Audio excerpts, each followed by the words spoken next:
The great Doug Gottlieb is with us, a colleague over at Fox Sports Radio. He hosts a great show from 3 to 6 p.m. Eastern Time on Fox Sports Radio. Doug, thank you so much for being a part of this. And you are a connoisseur, the guy who knows everything about college basketball, someone that I always look up to when it comes to anything with college hoops. How close were you, Doug, to playing at UCLA? Because I know there were some reports out there that maybe there was some interest back in the day. 1994. So I grew up obviously in the city of Orange, and my sister had been a cheerleader there. My brother graduated, I think in 95 he came back. But summer 94, Jim Herrick and Mark Gottfried offered me a scholarship, and I thought long and hard about it. For people who remember, there was a point guard named Illusion Man. Luge was going to be a junior. I was a senior. They'd already taken a commitment from him. You have to keep in mind that in 94, the thought was Cameron Dollar would never really be a starter, right? That he was, once you've been in a program for a year, they know like, oh, he's the guy. Yeah. And then they were going to recruit kind of over him.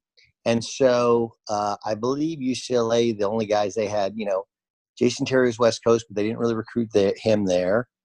He committed early to Washington and then flipped to Arizona late. Art Lee, UCLA didn't touch. He went to Stanford. And I was considered better than Art Lee, different than Jason Terry. And they recruited Stephon Marbury. And Steph, I think, took a visit there. But I had just been kind of part of the program a little bit in terms of as a fan. Yeah. And, J.R. Henderson and Kriston Johnson were AU teammates, and they were going there. They were a year ahead of me because I stayed back in 8th grade. So anyway, they offered me a scholarship, and I took it unofficial there.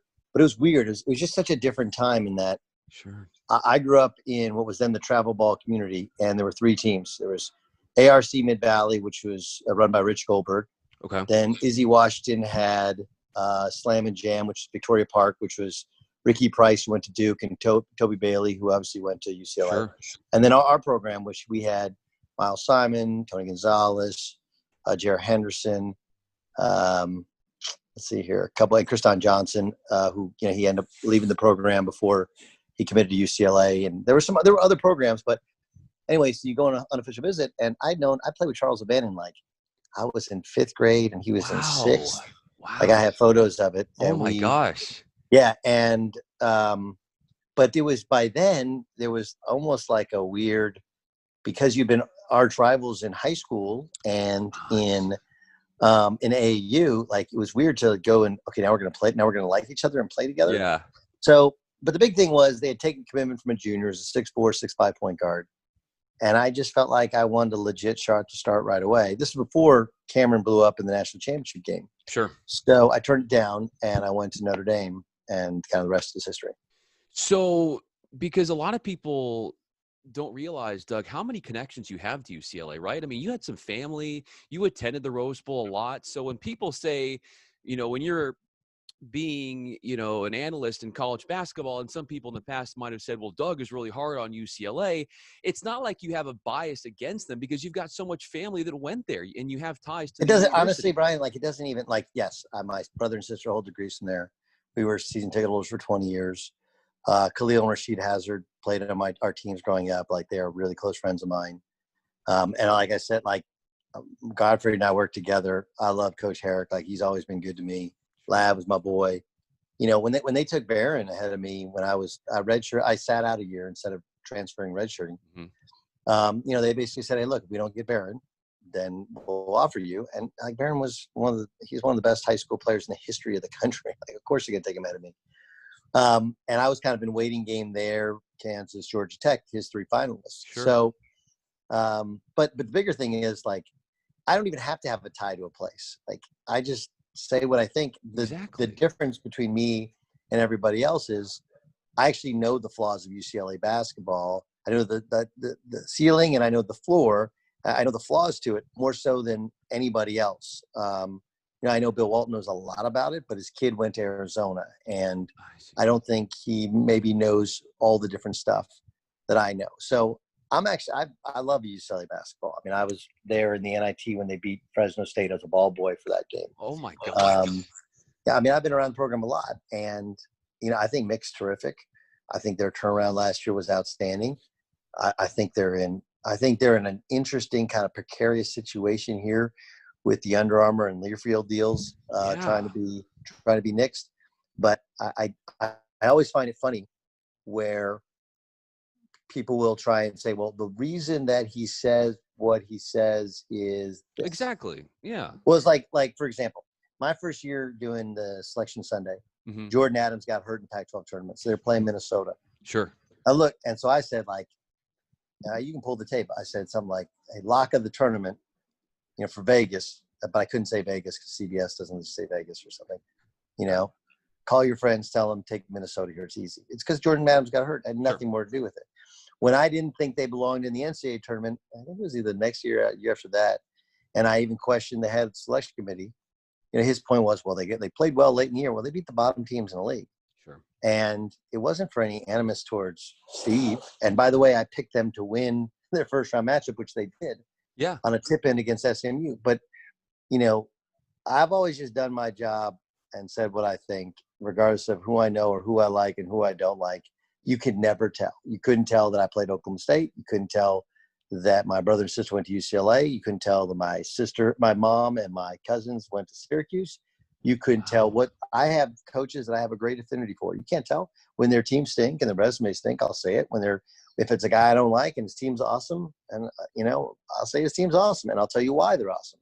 So, but yes, there are ties at UCLA. No, I'm not necessarily special hard on them.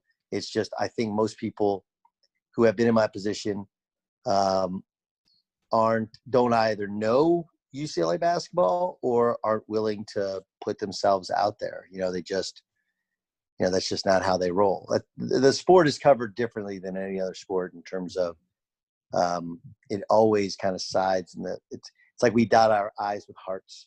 Sure. And a lot of that's because of Vital's always been a positive guy, and he's been synonymous with the sport. But so when somebody tells it to you straight, sometimes you take it a different way. Sure. Doug Gottlieb joining us. Doug, do you think in the next 10 years, what would your percentage be in that UCLA wins a national championship?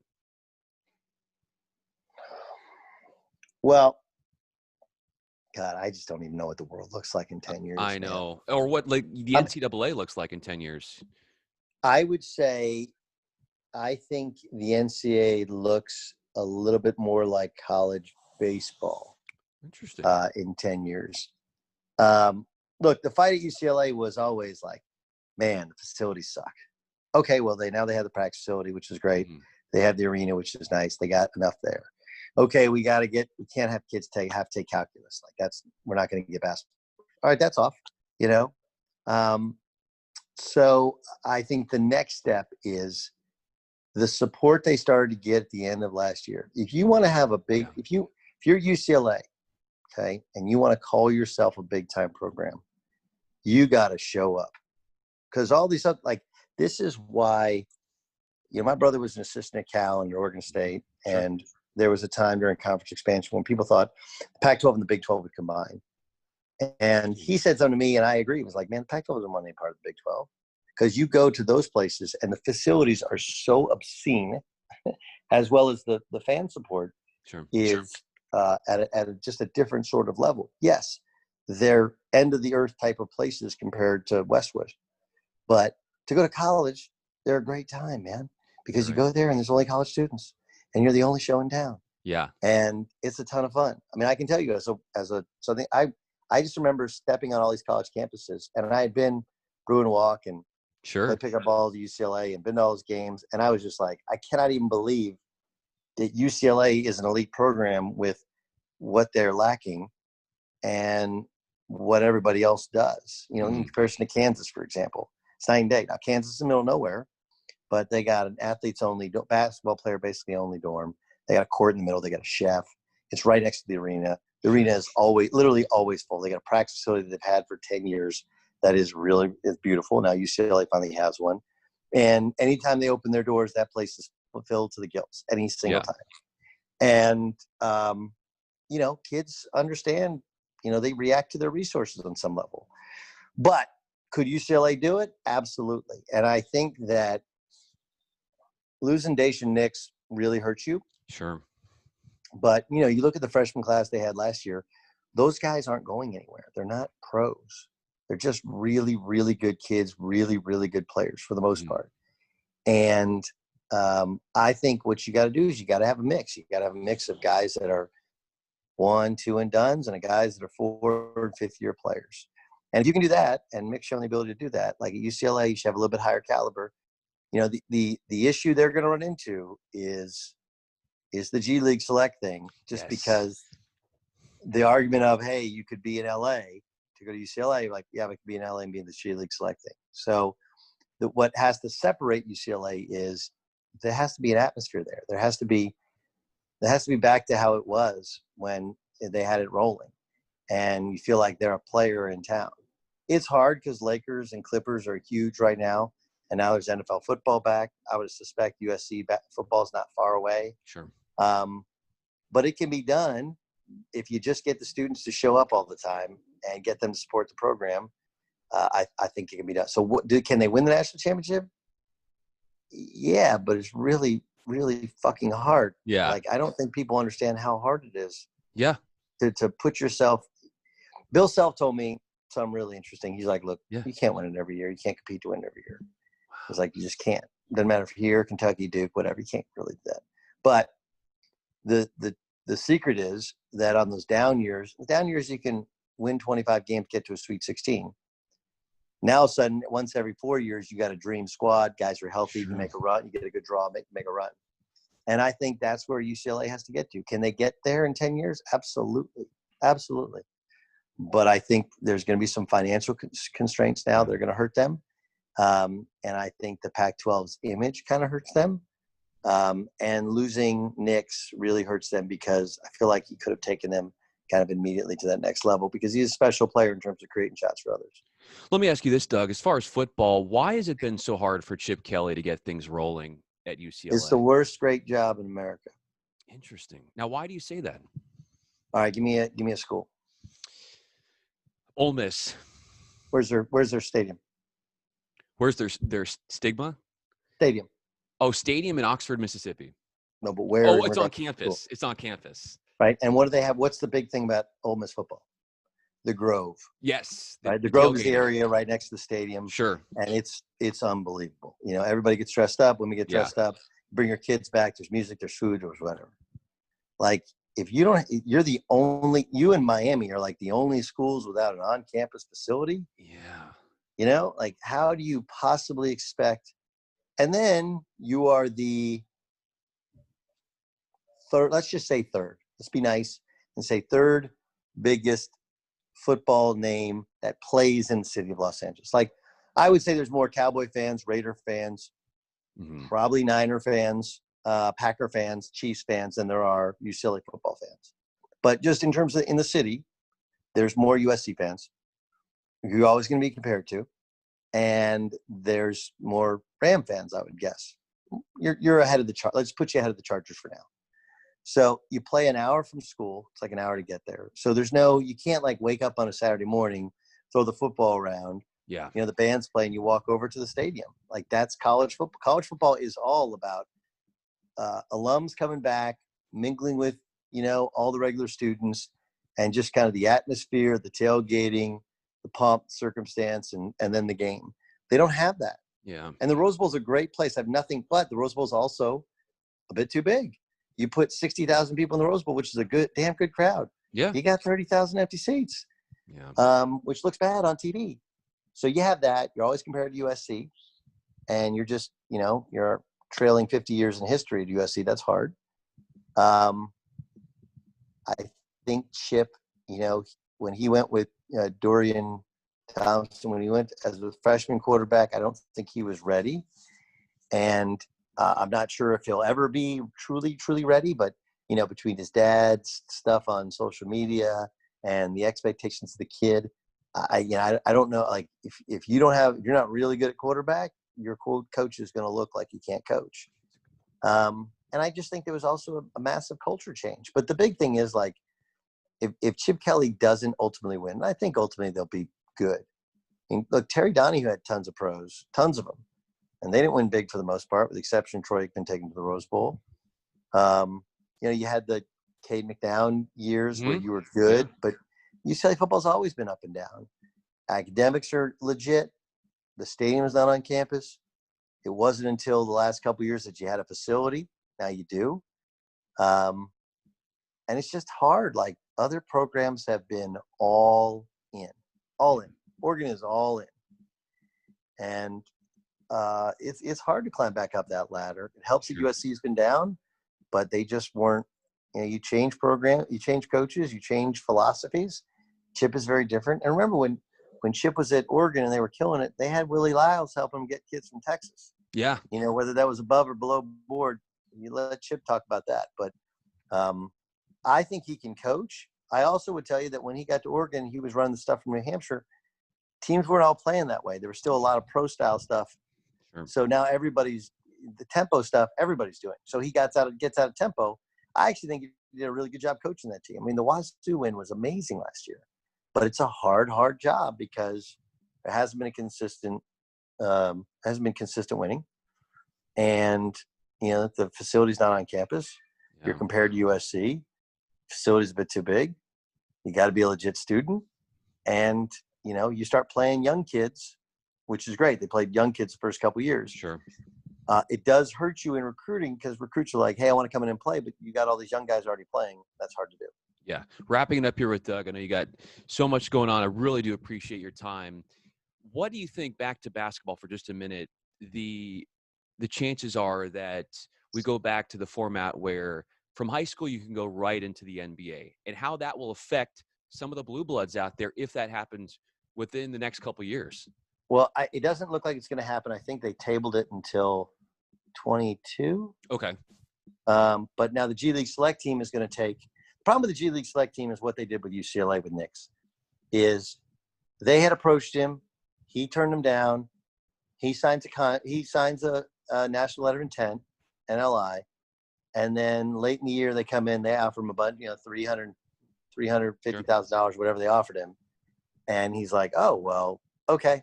And they're telling kids there's not going to be a basketball season this year, because the big thing was like, why am I playing a G League Select team when the games don't mean anything? So I think the G League Select team was going to take the top 5 kids. I think there'll be 20 kids that think they're going to the G League Select team. That's going to make it weird. But I don't know what. Yeah. The problem is the NCAA won't work with the NBA, and the NBA won't work the NCAA. I don't know why they won't work together. Yeah. Why is that? They're like Hatfields and McCoys. They just work together because the college football thing works. And I know the NBA is trying to have the G League become a legit minor league. I just think it's hard. You look at minor league baseball is floundering now. It's when you have NBA owners own something, they expect to make money, and minor league teams generally lose money. Sure. Lots of money. And it's like, you got one guy maybe in the whole minor league thing that could be a player. Why am I spending all this money? When I got to support other things that the league wants me to do. So I don't know how it affects the sport. I wish guys would stay longer because I do think they get better and become more well-rounded. I mean, look at Russell Westbrook. It's a perfect example. 9 minutes a game as a freshman, and then second year he just blows up. Darren Collison stays all that time. Look at how refined a player he was. So it's not for everybody, but the guys that do stay, I think they get better because of it. Last thing is this: I think UCLA is going to be really interesting. You hire an athletic director who makes like $2 million, which is more than you probably had to pay. Then you pay Chip a bunch of money. Basketball coaches make a bunch of money. I don't think they have many season ticket renewals for football just because nobody knows they're going to be a season. And now Learfield wants to either renegotiate or pull out of their deal, and Under Armour pull out of their deal. The whole financial picture of UCLA sport athletics is going to change, and they're rightfully invested in Olympic sports because they're so good at it. Mm-hmm. But man, the charter flights for basketball that were promised are probably going to go away. There's lots of stuff that's going to go away. And I at some point, it will affect the product on the courts and the fields. There's going to be a give here. My last question for you, Doug, is knowing what you know about the players on UCLA's basketball team, how good could this team be? How far do you think they have the potential to going? Well, I mean, assuming the guys that have put their name in come back. And remember, Sure. the good thing for UCLA is you don't start school. Other people start school start of August, and Yeah. the date to pull out is like middle of August. So whereas UCLA obviously doesn't. I think they can be really good. Like I think, Tiger kind of grew into his own at the point guard spot. The freshmen really matured, and you got two outstanding shooters. I think it's one of those kind of solid type of teams that, you can mess around and win the Pac-12. It's interesting. Arizona's got all these Euros now. Nobody knows what they're going to be like, if they can even get here. Sure. Cal's still down. Oregon should be good, but they lose Peyton Pritchard. Man, he did a lot. He was the best player in the league last year. USC's kind of, they lost obviously their best talent. And they've had like 4 or 5 other transfers, so they'll look different, but they're super talented, but very young. I don't think there's any reason UCLA can't win the league next year. And if they win the league, them in Oregon, obviously try and win the league. But if they win the league, no reason they can't get to a Sweet 16. Let's just kind of see. I love it. I love it. Doug Gottlieb, thank you so much for this. I really appreciate your time. Anytime, B.